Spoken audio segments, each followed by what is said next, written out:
Hi, this is Jeff Evans from Evans Performance Academy. We're going to be taking a look at some basics with our PC Link software so you can get started with your Link G5 or G4X system. Without further wait, let's jump in to check this out. Okay, so let's get started. We're going to be taking a look in this training module at how to set up and work with our onboard data logging with our Link G5 and G4X systems. Now, the last training module we explored working with our laptop logging, which is really the more practical logging option for most general tuning and troubleshooting that you're going to be doing with your Link. If we're in a situation where we can't have a laptop in the vehicle, you might be on track, let's say you're going down the drag strip, autocross course, road race course, rally, and you can't have a laptop, you definitely want to capture data so you can see what's going on. You don't want to be racing blind with no information. The onboard logging is going to allow you to store certain channels onto your Link, and then you can retrieve the log file back when you come into the pits. So you can look at the data and evaluate how the car is performing and make changes if needed. So the onboard logging is a vital part of motorsports that you absolutely want to get familiar with for tuning and for troubleshooting and just seeing how in general how everything is running. Now, there also may be some other situations while you're going in and tuning that you may need to reference and work with the onboard logger. That's going to be when you want to go in and log certain channels at very high rates of speed.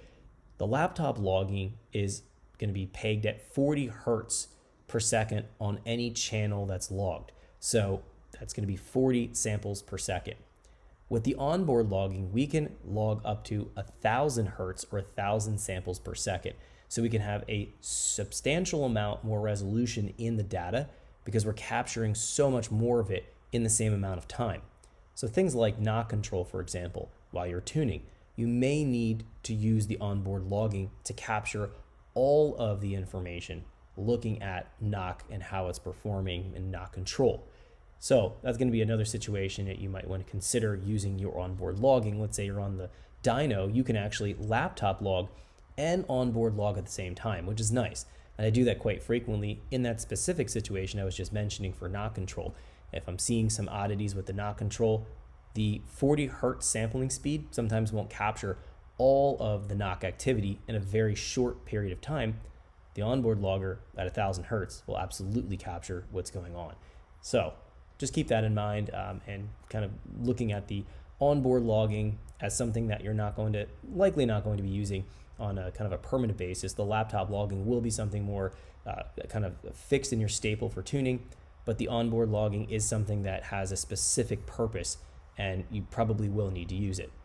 All right, let's jump in here and take a look at how to set up our onboard logging. So right now I am in the online state. I am connected to my Link G5 box, and we're gonna find that we can go right in here and initiate a data log if we'd like. Now we know we go up to logging here and hit record if we want a laptop log. The onboard logging is different.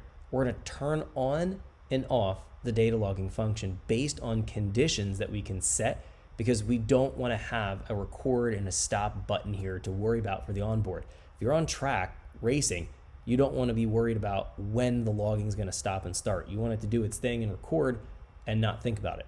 So that means we have to go to here to our setup logging and take a look at doing the actual setup. Now we have two tabs in our logging setup. We have our PC logging. We've set that up in the previous training module. We know the max rate that we can sample at is 40 hertz, and we can add the channels that we want to log for the laptop logging. We can do a similar task with the ECU logging here, and when we go up here, we see there's an enabled button. We want to turn that on if we plan on using the onboard logging. The default frequency, this is something to consider. The number of samples per second, that's our frequency here, is what we can choose for all the logging channels. So when we select a channel here from the available runtime value parameters and we put them into our logging parameters list, it'll default at 50 hertz. Now we can go in and actually change that and update it to what we want to log at, but this default option is going to be what it defaults at. I would leave it at 50 hertz for right now because that is a pretty decent sampling speed for most channels. Again, high speed channels such as knock control, shock sensors need to be logged at very high rates of speed. Again, we have the option here to go up to 1,000 hertz. Now, the higher logging speed, higher number of samples per second is great, but it does come at a cost. there is going to be a finite amount of onboard logging memory space. The more samples per second, or the higher frequency rate that we sample at, the larger the file size will be. So you'll start to use up the space that you have available quicker. So for example, if I'm on track for an hour or two and I want to capture all of the data, I may not be able to log all the channels at 1,000 or 500 hertz. I might have to reduce the channels down to something like 100 to 200 hertz to be able to make sure that I am not going to exceed the onboard logging memory. All right, let me leave it at 50 hertz for right now. Let's next consider the logging conditions to turn it on and off. Right now, there's an input output on. So what this is going to do is any of the inputs or outputs we can actually trigger for the logging to start. This is nice if you actually want to add a logging switch into your link. When the logging switch is toggled on, let's say if we're using a digital input and we toggle a logging switch on, it'll turn the data logging on when we want. We can be pretty specific with it. The same is going to go for an off condition. We can say when a state or a channel, let's say the digital turns off, it can turn our logging off. So we can do that based on a switch.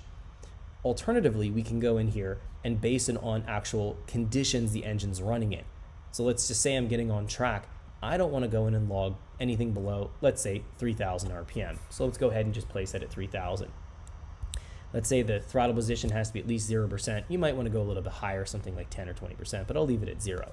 The map pressure, I'm going to leave it at 0, but you may say I'm only interested in capturing the data, let's say when I'm in boost. So I might say here 80 kPa and higher, which is starting to get up to higher load and getting into boost. Now there's an off delay. The off delay is going to be waiting this much time to stop the data logging. I find that I like to leave the off delay at least 5 or 10 seconds. So we'll put a value of 5 here. So it continues to log past the point when we exit the conditions here, or when we have the input output conditions turn on and off, it'll continue to log a little bit past that. So it captures a little bit more information. So we have our default set here at 50 hertz, and now we're ready to jump in and assign the onboard logging channels.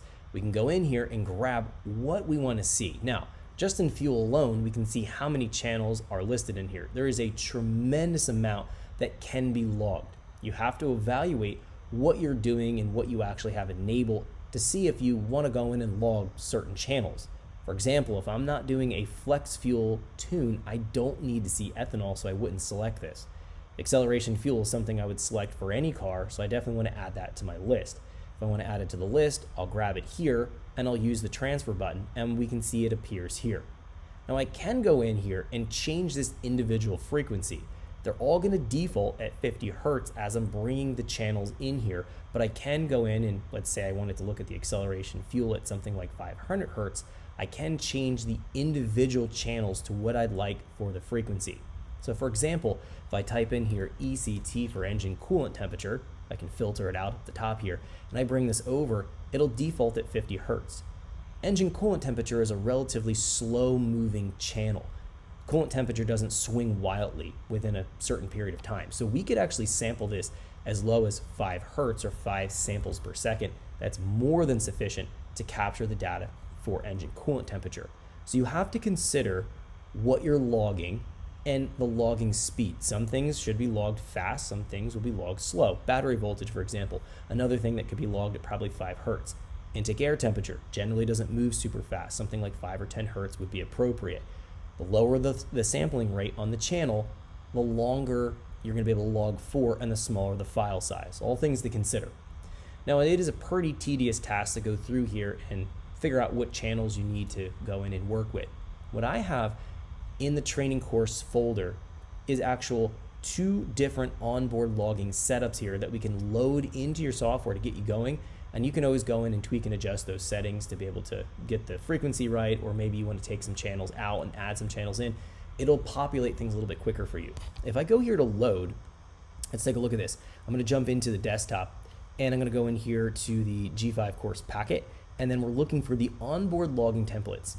And I have 2 different examples here. Onboard logging, that's just a general onboard logging for pretty much anything. There's a drag S2000 onboard logging option. This is a little bit more specific for some drag channels and some things I was doing with a Drag S2000. Let's just open up the onboard logging. I'll see if I can add in maybe a couple more logging templates that I have saved on some other laptops into this training course folder, just so you can go take a look at this and bring them into your software. Again, it's going to save you some time. Let's go click open here, and now we can see all of the channels here are being loaded. So for example, the first 2 channels are automatically loaded. I'm going to go ahead and remove these channels. I don't necessarily have to have Excel, Fuel, or ECT. Maybe I want those, but we can see here that I've loaded all of the channels in here from my logging channels list. Now again, I can come in, if I'm looking at the NOT control, for example, I can go in here and change these to a higher frequency. We know we can do that, but now we have all of these channels loaded in here from my sample file. If you generate a channel list that works really well, like say you like that, you can go to save, and that'll allow you to save it to a specific folder location. Right now it's pointing into my project folder, data log folder. I can go ahead and change that location if I'd like, save it somewhere else. But important to understand that you can load predefined templates and then save them. Saves you a lot of time. And again, I'm going to try to update the course packet to add a couple additional ones in there. I do have some other ones that should work fairly well. So I'm going to click OK right now. And when I do that, it's going to store the settings. Well, it's going to update the link. Let me go ahead and do a Control S and store the settings to the link. So now it's stored the onboard logging conditions that we've set there and all the parameters onto the memory. Now, notice I'm doing this on Engine Simulator, so I can just slowly break things down here in the tutorial. Notice the engine speed's 2200. I am not data logging right now. So at this point, I want to go ahead and start to data log. Now we know our conditions. I have to be at 3000 RPM for it to turn on. So the onboard logger won't do anything until 3000 RPM. Again, I'm on the simulator. Let me jump over here and turn up the engine speed. So we can see we're at 4000 RPM now. I can go up here a little bit higher RPM, come down. We can kind of see what the RPM is doing here. And I'm just kind of going back and forth. Now, I'm going to drop below that threshold of 3000 RPM. I'm at 1700 RPM right now. I am able to now go in and retrieve the data log file out of the link because I've went in, I triggered a log to start, I've dropped below the condition of 3000 RPM, the log file is able to be retrieved at this point. Let me go in and do that. So let's jump in here, logging, and we're going to go here to the ECU log file download. Now if I open this up, we see that that log file is present. It shows us the size of it, the duration, and then all of the channels that are being logged and the different logging rates that we're logging at. Everything's at 50 Hertz right there. So at this point, I want to download the log. So I'm going to select this log file, and I'm going to click download, allow that to download. It's going to automatically try to save this to my log file destination. We talked about that in the last training module. That's going to be something that we set in our preferences option. So right now, let me just save it to the designated location here, and we can see open data log for viewing now. Let's say yes. Let's take a look at that log file. So that's open here in my time plot as I'm connected. So I am online with my link, but now I'm taking a look at that log file that we've just downloaded. Now, let me do one thing here real quick. Let's close this out.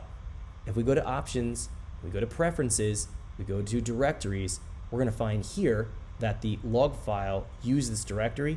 That's where it's saving it to. I can change this location to anywhere on my laptop when it's going to go ahead and save a data log. Right now it's pointing to my project folder, so that can be something that you want to set up on your computer. It's going into the documents link. I've set this particular link folder into the documents section of my laptop, and then the project, the data logs folder. I wanted to mention that because that's where it auto saves to, so we can change this location. Okay, so now the log file is open here. We see that available right here. Now, one thing we're noticing, I'm going to point out here, we know that the conditions were 3000 RPM to turn it on and dropping below 3000 RPM to turn it off. I did not add in that logging template list that I had there, engine speed's not present. So notice it's grayed out here. We see that lambda, target lambda, closed loop, they're available, differential fuel pressure, that's available, but engine speed is not. So it's grayed out and we're missing that. Anytime we don't add it to the logging list, we can't actually data log it and use it for any referencing purposes or logging analysis. So in that case, I'd probably want to jump back in here. Let's jump into the setup logging and add that in here. So give that a second. And we're back into the ECU logging. And if I type in here, engine, we should pick up engine speed. And we're going to add that to our list. So right there. And we're going to save it. Well, we can save it right now. Let's save that to the desktop. Let's save that to the packet, the templates, and we're just going to go ahead and save this as onboard logging template. Save that and click OK, and now it'll go ahead and have RPM in the next onboard log when I take a look at it. So that's going to be what happens if we don't add the channel. We're going to find that nothing's there. With the laptop logging, it logs everything at a slower speed, so we're guaranteed to get the channel, but we may miss some data or information. Now, let's jump back in here real quick. We have that log file, we downloaded it. What you're going to find is that you will start to generate a lot of log files if you're on track. We want to make sure in that situation that we're deleting the log files as we go along. So I would recommend anytime you're on board, you're on track, you come back into the pits, immediately pull the log file out and then automatically save it, download it, and then we save it. Now, in that case, we have saved it already. You want to make sure you're saving the file, and then we're going to delete it. So we delete log or delete all, we delete all the files in here. Right now we have a single log. So if I just do delete log, it's going to delete this. We'll say yes, it's going to get rid of that. So the log file's off the ECU memory. We want to clear the memory out so that we don't get into a situation where we fill the memory up and we're not capturing the data to the ECU's memory, and essentially we're going out and track blind.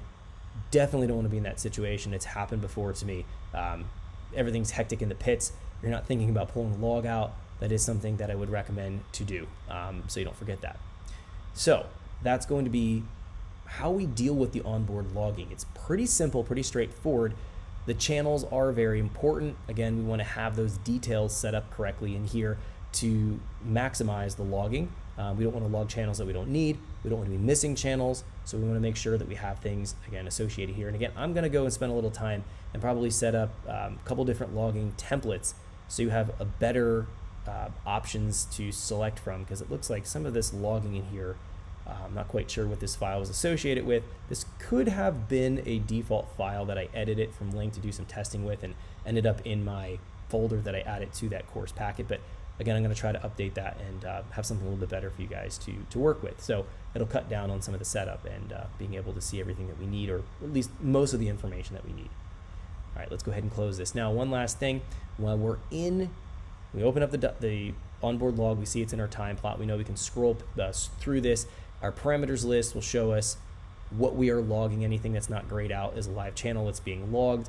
We know that if we scroll through here, panning across, we can use the down or up arrows to zoom in or zoom out and allow us to see the information in different bits of the data log. This is a very short log at 15 seconds. If it's 20 minutes long, you can put your cursor at some position and zoom in using the up or the down arrow to kind of highlight in there and take a look.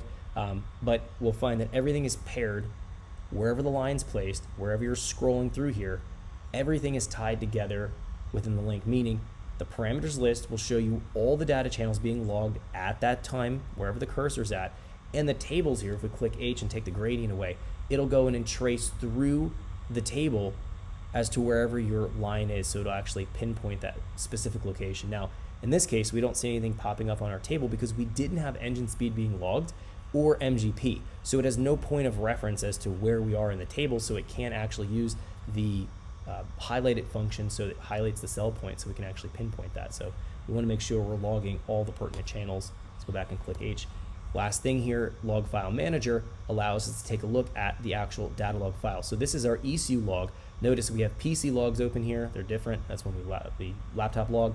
ECU log is our onboard log. We can switch to a different data log to take a look. We can just click on these different data logs, see different information in our Log File Manager, and we can go in here and we can save this as different names if we'd like. Again, we can go up here to the save option. It saves it to the location. We can go and do the logging, save log file as, whatever's open, save it as a different name to a different location. We can clear all the logs out. If we want to close all these data logs, we'll go here and select the data log file that closes just that one out.